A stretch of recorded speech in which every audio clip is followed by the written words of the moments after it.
My YouTube channel GK point में आपका स्वागत है। आज हम पटवारी पॉलिटिकल साइंस की सीरीज स्टार्ट कर रहे हैं। जो पटवारी आपको पता है, पटवारी और पंचायत सेक्रेटरी का सिलेबस बिल्कुल सेम है। अप्रोक्स कुछ ही इसमें डिफरेंस होगा, तो हम उसी को मध्य नजर रखते हुए आज हम पॉलिटिकल साइंस की सीरीज स्टार्ट कर रहे हैं। अगर आपको हमारे एफर्ट्स अच्छे लगेंगे तो प्लीज हमें सपोर्ट कीजिएगा। इसी के साथ हम आज का पहला क्वेश्चन स्टार्ट करते हैं। हमारा पहला क्वेश्चन है, भारतीय संविधान सभा की प्रथम बैठक कब आयोजित की गई थी?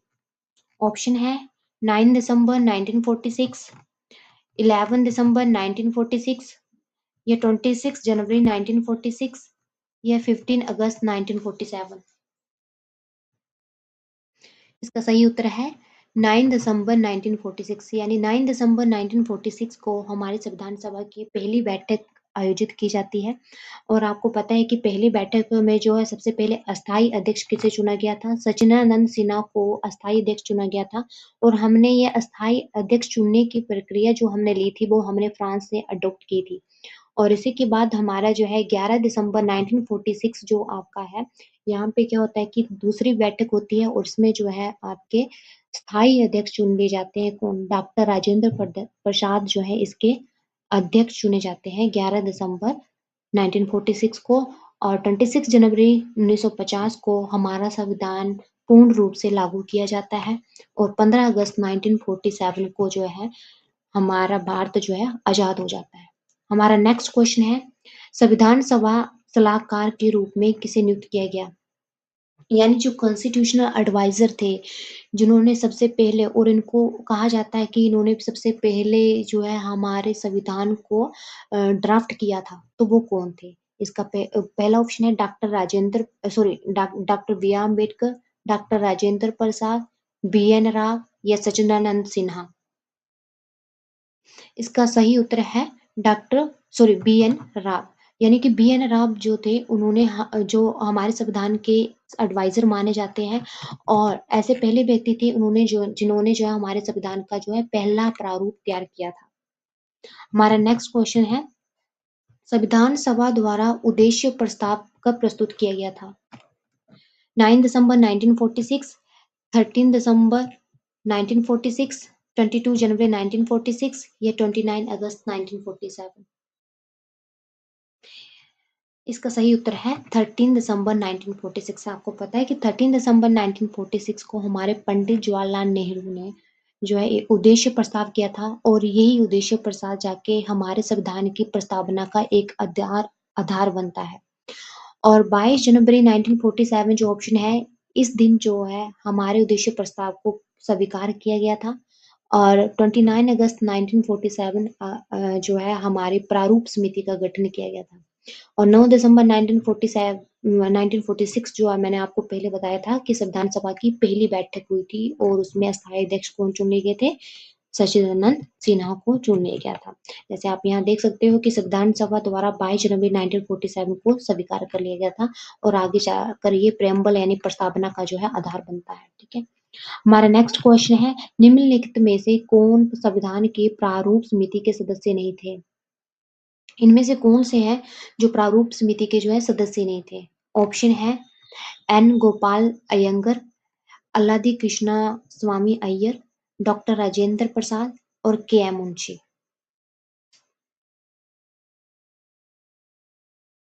इसका सही उत्तर है डॉक्टर राजेंद्र प्रसाद। तो डॉक्टर राजेंद्र प्रसाद जो है प्रारूप समिति के सदस्य नहीं थे। मैं बता दूं कि 29 अगस्त 1947 को जो है, जैसे मैंने आपको पीछे भी बोला था कि 29 अगस्त 1947 को प्रारूप समिति का गठन होता है। उसमें टोटल 7 मेंबर थे और उसमें अध्यक्ष जो थे डॉक्टर बी आर अम्बेडकर जो थे। और इसमें कुल सदस्य 7 थे। इसमें से डॉक्टर बी आर अम्बेडकर इसके अध्यक्ष रहे, एन गोपाल स्वामी अय्यर थे, अल्लादीन स्वामी कृष्णा अय्यर थे, के एम मुंशी थे, मोहम्मद सादुल्ला थे, एन माधव राव जिनकी डेथ हो गई थी। उसके बाद जो है बी एल मित्र के स्थान पर जो है एन माधव राव थे, टी टी कृष्णाचार्य रहे और डॉक्टर राजेंद्र प्रसाद प्रारूप समिति के सदस्य नहीं थे, बल्कि ये संचालन समिति और प्रक्रिया समिति के जो है ये अध्यक्ष रहे। हमारा नेक्स्ट क्वेश्चन है, संविधान सभा ने राष्ट्रीय ध्वज को कब अपनाया था? ऑप्शन है 22 जुलाई 1947, 26 नवंबर 1949, 24 जनवरी 1950 या 15 अगस्त 1947। इसका सही उत्तर है 22 जुलाई 1947, यानी कि 22 जुलाई 1947 को जो है राष्ट्रीय तिरंगा को अपनाया गया था।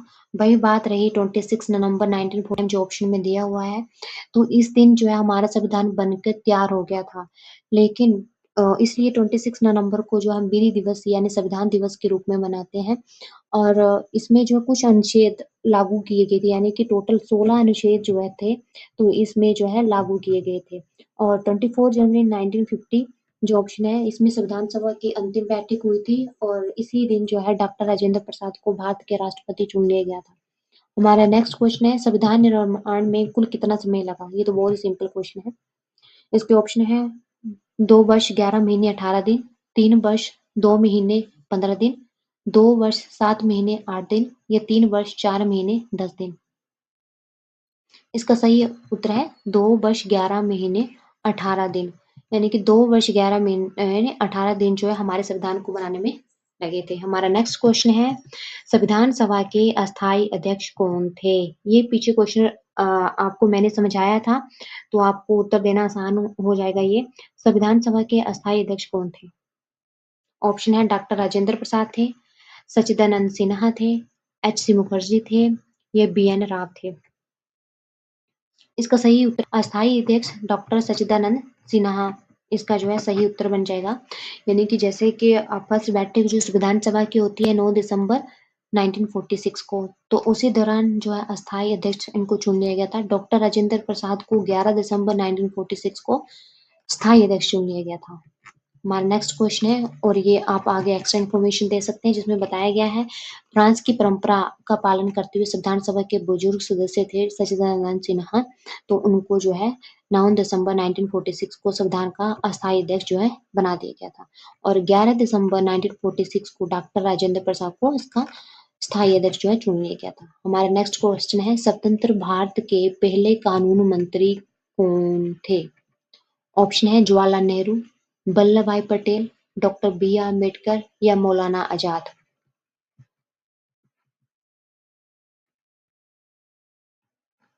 इसका सही उत्तर है डॉक्टर बी आर अम्बेडकर, यानी डॉक्टर बी आर अम्बेडकर जो है स्वतंत्र भारत के पहले विधि मंत्री और कानूनी मंत्री रह चुके हैं। इन्हें इन्हें प्रारूप समिति के अध्यक्ष भी थे और इन्हें भारतीय संविधान के जनक के रूप में भी जाना जाता है। हमारा नेक्स्ट क्वेश्चन है, संविधान सभा द्वारा भारत के संविधान को कब अडॉप्ट किया गया या अंगीकृत किया गया? इसके ऑप्शन है 26 जनवरी 1950 को, 26 नवंबर 1949 को, 15 अगस्त 1947 को, 26 जनवरी 1947 को। इसका सही उत्तर है 26 नवंबर 1949 को, यानी कि हमारे संविधान को 26 नवंबर 1949 को अडॉप्ट किया गया था और इसको पूर्ण रूप से जो लागू किया गया था वो 26 जनवरी 1950 को इसको पूर्ण रूप से लागू किया गया था। हमारा नेक्स्ट क्वेश्चन जैसे इसमें बताया गया है कि 26 नवंबर 1949 को अडॉप्ट किया गया है और 26 जनवरी 1950 को इसको लागू किया गया था।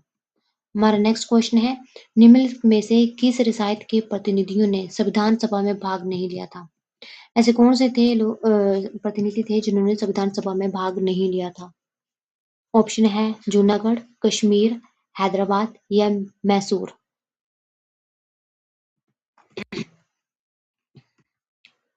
तो इसका सही उत्तर है हैदराबाद।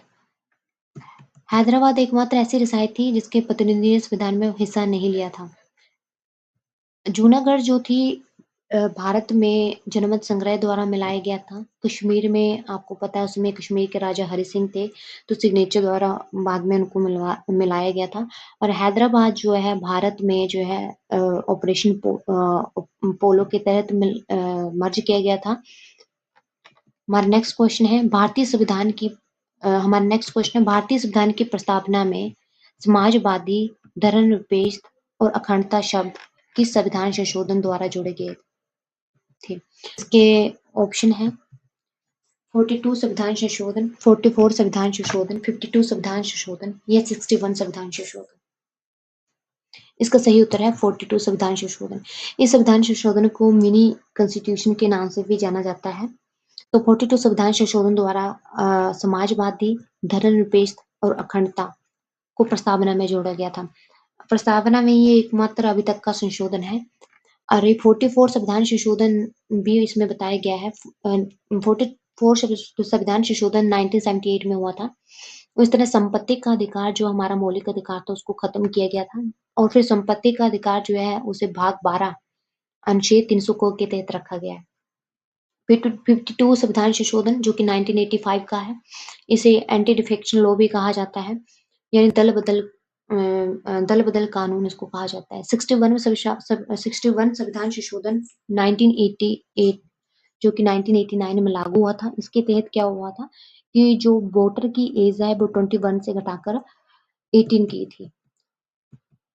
जैसे आप आगे देख सकते हो कि इसको संशोधन को मिनी कॉन्स्टिट्यूशन भी कहा जाता है। क्वेश्चन है भारतीय संविधान की प्रस्तावना।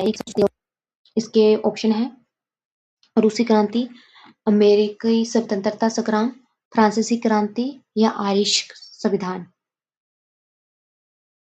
तो इसका सही उत्तर है फ्रांसीसी क्रांति, यानी कि इसको फ्रांसीसी क्रांति से जो है हमने इसको अडॉप्ट किया है। हमारा नेक्स्ट क्वेश्चन है किस बाद में उच्चतम न्यायालय ने यह माना कि प्रस्तावना संविधान का एक अभिन्न अंग है? ऑप्शन है बेड़ूवाड़ी संघ मामला, केशवानंद भारती मामला, गोलकनाथ मामला या मिनर्वा मिल्स मामला। इसका सही ऑप्शन है केशवानंद भारती मामला। केशवानंद भारती मामला 93 में हुआ है और इसको जो है प्रस्तावना को संविधान का एक अभिन्न अंग माना गया है। बेड़ूवाली संघ मामला जो 1960 का था, उन्होंने जो है प्रस्तावना को संविधान का अंग मानने से मना कर दिया था। फिर बाद में केशवानंद भारती मामला आता है 1973 में, तो फिर उसको एक अभिन्न अंग माना गया प्रस्तावना का, सॉरी संविधान का। एक्स्ट्रा इन्फॉर्मेशन दे सकते हैं कि जैसे केशवानंद भारती मामला 1973 का और प्रस्तावना संविधान की एक अभिन्न अंग है। इसे अनुच्छेद 368 के तहत संशोधन किया जा सकता है। 368 के तहत प्रस्तावना को संशोधन नहीं किया जा सकता, बट इसके मूल स्ट्रक्चर को संशोधन नहीं किया जा सकता, यानी जो बेसिक ढांचा है संविधान का उसको संशोधन नहीं किया जा सकता है। नेक्स्ट क्वेश्चन है प्रस्तावना को किसने संविधान की जन्म कुंडली पॉलिटिकल होरोस्कोप कहा है? ठाकुर दास भार्गव ने कहा है, एन पालकी बाला ने, के एम मुंशी ने या अनरेस्ट बारकर ने? किसने जो है इसको जो है संविधान की जन्म कुंडली कहा है? इसका सही ऑप्शन है कन्हैयालाल माणिकलाल मुंशी ने प्रस्तावना को भारतीय संविधान की प्रस्तावना कहा है। हमारा नेक्स्ट क्वेश्चन है भारतीय संविधान की प्रस्तावना का प्रारंभ इनमें से किन शब्दों से होता है? हम भारत के लोग, भारत एक संपूर्ण प्रभु संपन्न संविधान के तहत या फिर ईश्वर के नाम पर? ये बहुत ही सिंपल क्वेश्चन है, यानी कि प्रस्तावना का देखोगे तो उसमें लिखा गया हम भारत के लोग जो है प्रस्तावना स्टार्ट होती है। हम भारत के लोग ये दर्शाता है कि संविधान वास्तविक शक्ति जो है भारत की जनता का एक स्रोत है। अगर आपको मेरी वीडियो में ज़्यादा स्पीड आ रही हो तो उसको पॉज करके आप इसको देख सकते हैं। हमारा नेक्स्ट क्वेश्चन है भारतीय संविधान के अनुसार भारत क्या है? भारत क्या है? ऑप्शन है इसमें प्रभु संपन्न समाजवादी धर्मनिरपेक्ष लोकतांत्रिक गणराज्य, समाजवादी धर्मनिरपेक्ष संघीय गणराज्य, लोकतांत्रिक गणराज्य, संघीय संप्रभु या इनमें से कोई नहीं?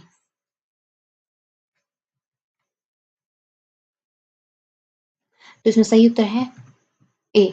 भारतीय संविधान जो है प्रस्तावना के अनुसार संपूर्ण प्रभु संपन्न समाजवादी पंथ निरपेक्ष लोकतांत्रिक गणराज्य है।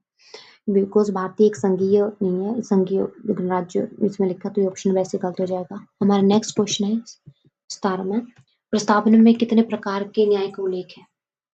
2, 3, 4 या फिर 5?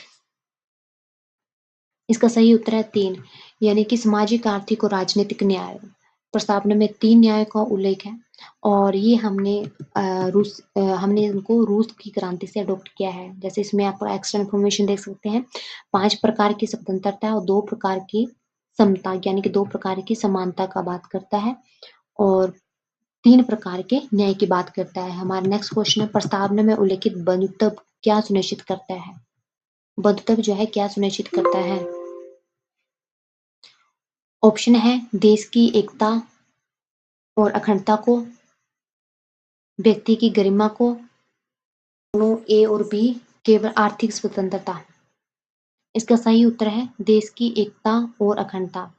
यानी कि भारत का बंधुत्व जो है वो इस बात को सुनिश्चित करता है कि व्यक्ति की गरिमा तथा राष्ट्र की एकता और अखंडता बनी रहे। तो यानी कि सॉरी इसका ऑप्शन सी हो जाएगा, यानी ए और बी दोनों देश की एकता और अखंडता और व्यक्ति की गरिमा की बात करता है बंधुत्व। हमारा नेक्स्ट क्वेश्चन है निम्नलिखित में से कौन सा शब्द प्रस्तावना में शामिल नहीं है? संप्रभु, संघीय, लोकतांत्रिक या सेकुलर? इसका सही उत्तर है संघीय, यानी संघीय शब्द जो है वो हमारे प्रस्तावना में उल्लेखित नहीं है। यानी अनुच्छेद 1 में जैसे बोला गया कि भारत जो है राज्यों का संघ है और ये संप्रभु, लोकतांत्रिक, धर्मनिरपेक्ष शब्द प्रस्तावना में शामिल किए गए हैं इसमें। हमारा नेक्स्ट क्वेश्चन है भारतीय संविधान की प्रस्तावना में अब तक कितनी बार संशोधन किया गया है? मैंने पीछे अभी आपको बताया था। ऑप्शन है कभी नहीं, 2 बार, 1 बार या 3 बार। इसका सही उत्तर है 1 बार। जैसे कि मैंने आपको अभी पीछे बताया है कि 42 संविधान संशोधन 1946 के तहत 3 शब्द जोड़े गए थे। कौन से? समाजवादी, धर्मनिरपेक्षता और अखंडता। तो इस बार जो है समाजवादी, धर्मनिरपेक्षता और अखंडता, तो इसलिए हमारे संविधान में केवल 1 बार ही संशोधन हुआ है। हमारा नेक्स्ट क्वेश्चन है भारतीय संविधान के किस भाग में मौलिक अधिकारों का वर्णन किया गया है? भाग 1 में, भाग 2 में, भाग 3 में या भाग 4 में? इसका सही उत्तर है भाग 3 में। यानी आपको पता है कि हमारे मौलिक अधिकार जो है भाग 12 से भाग 15 तक है और भारत का उनको मैग्ना कार्टा भी कहा जाता है जो भाग 3 है और हमारे जो मौलिक अधिकार है वो पहले 7 थे, लेकिन जो है 7वां जो है संपत्ति का अधिकार उसको 44 कॉन्स्टिट्यूशनल अमेंडमेंट 1978 के तहत हटा दिया है और अब वो अब भाग 12 अनुच्छेद 300 क के तहत जो है उसको रखा गया है। हमारा नेक्स्ट क्वेश्चन है मौलिक अधिकारों का विचार किस देश के संविधान से लिया गया है? ब्रिटेन से, संयुक्त राज्य अमेरिका से, कनाडा से या ऑस्ट्रेलिया से? इसका सही उत्तर है यूएसए से। यानी मौलिक अधिकारों का जो विचार है हमने यूएसए से अडॉप्ट किया है। भारतीय संविधान में मौलिक अधिकारों को संयुक्त राज्य अमेरिका के संविधान के लिया गया है, वहां के बिल ऑफ राइट्स लिया गया है। ये एक रिवीजन सीरीज है इसलिए आपको यह थोड़ा फास्ट लगेगा। हमारा नेक्स्ट क्वेश्चन है डॉक्टर बी आर अम्बेडकर ने किस अनुच्छेद को संविधान का हृदय और आत्मा कहा था? अनुच्छेद 14, अनुच्छेद 19, अनुच्छेद 32 या अनुच्छेद 21? इसका सही उत्तर है अनुच्छेद 32। डॉक्टर बी आर अम्बेडकर ने अनुच्छेद 32 को जो है संविधान का हृदय और आत्मा कहा है। हमारा नेक्स्ट क्वेश्चन है प्रेस की स्वतंत्रता भारतीय संविधान के किस अनुच्छेद में आती है? हमारे ऑप्शन है अनुच्छेद 19 ए या अनुच्छेद 20, अनुच्छेद 21 या अनुच्छेद 22? तो इसका सही उत्तर है अनुच्छेद 19 ए। अनुच्छेद 1 ए में हमारे प्रेस की स्वतंत्रता और अभिव्यक्ति के अंतर्गत स्वतंत्रता के अंतर्गत जो अनुच्छेद 19 क ए में शामिल जो है प्रेस की स्वतंत्रता को डाला गया है। हमारा नेक्स्ट क्वेश्चन है संपत्ति के अधिकार को मौलिक अधिकारों की सूची से किस संशोधन द्वारा हटाया गया था? ऑप्शन है 42 संविधान संशोधन 1976, 44 संविधान संशोधन 1978, 86 संविधान संशोधन 2002, 73 संविधान संशोधन 1992? इसका सही उत्तर है 40 संपत्ति का अधिकार 44 संविधान संशोधन 1978 के तहत जो है इसको हटाया गया है। Option B is the right answer. और जैसे आप इसको रख सकते हैं कि भाग 12 अनुच्छेद 300 ए यानी क के तहत जो है इसको रखा गया है। निम्नलिखित में से किसे रिट के रूप में नहीं जाना जाता है? आपको पता है कि अनुच्छेद 32 के तहत 5 रिट जारी की जाती है, तो उनमें से ऐसी कौन सी रिट है जो इसमें नहीं है? तो इसमें इसका सही ऑप्शन है इसका बंदी प्रत्यक्षीकरण, परमादेश, निषेध या परामर्श? इसका सही उत्तर है परामर्श। यानी परामर्श रीट जो है उसको कोई किसी प्रकार की कोई रीट नहीं है। इसमें रीट है जैसे बंदी प्रत्यक्षीकरण, दूसरी रीट है प्रमदेश यानी हम आदेश देते हैं, निषेध रोकना यानी कि जब उच्च न्यायालय जो है निम्न न्यायालयों को कार्य करने से रोकता है यदि वो उनके अधिकार क्षेत्र में नहीं है, उत्प्रेक्षण या अधिकार परीक्षा यानी जो कोई व्यक्ति जो है अपने अधिकार से बाहर होकर काम कर रहा है तो उसको अधिकार परीक्षा कहते हैं। नेक्स्ट क्वेश्चन है भारतीय संविधान के किस अनुच्छेद के तहत अस्पृश्यता का अंत यानी छुआछूत का अंत किया गया है? ऑप्शन है अनुच्छेद 15, अनुच्छेद 16, अनुच्छेद 17 या अनुच्छेद 18। इसका सही उत्तर है अनुच्छेद 17 यानी अनुच्छेद 17 के तहत जो है संविधान में अनुच्छेद 17 के तहत छुआछूत को समाप्त किया गया है। नेक्स्ट क्वेश्चन है 6 से 14 वर्ष के आयु के बच्चों के लिए शिक्षा का अधिकार किस अनुच्छेद के तहत एक मौलिक अधिकार बनाया गया है? इसके ऑप्शन है अनुच्छेद 20, अनुच्छेद 21 को, अनुच्छेद 22 या अनुच्छेद 24। इसका सही उत्तर है अनुच्छेद 21 को के तहत जो है 6 से 14 वर्ष के आयु के बच्चों को शिक्षा का अधिकार बनाया गया है और इसे जो है 86 संविधान संशोधन 2002 के तहत जो है इसको जोड़ा गया था, 21A में जोड़ा गया था। निःशुल्क शिक्षा की ये बात करता है। हमारा नेक्स्ट क्वेश्चन है कौन सा अनुच्छेद राष्ट्रीय आपात के दौरान निलंबित नहीं किया जाता? अनुच्छेद 14 और 15, अनुच्छेद 19 और 20, अनुच्छेद 20 और 21, अनुच्छेद 21 और 22। जो राष्ट्रीय नेशनल इमरजेंसी लगती है तो उसके दौरान जो है इसको ये खत्म नहीं होते हैं। तो इसका सही उत्तर है अनुच्छेद 20 और 21 जो है ये अनुच्छेद जो हमारे खत्म नहीं होते हैं। यानी कि 44 संविधान संशोधन द्वारा ये प्रावधान किया गया है कि राष्ट्रीय आपातकाल जब भी इमरजेंसी लगती है तो अनुच्छेद 20 और 21 निलंबित नहीं किए जाते हैं। हमारा नेक्स्ट क्वेश्चन और आखिरी क्वेश्चन आज का कि कारखानों आदि में बच्चों के नियोजन पर प्रतिबंध भारतीय संविधान के किस अनुच्छेद में है?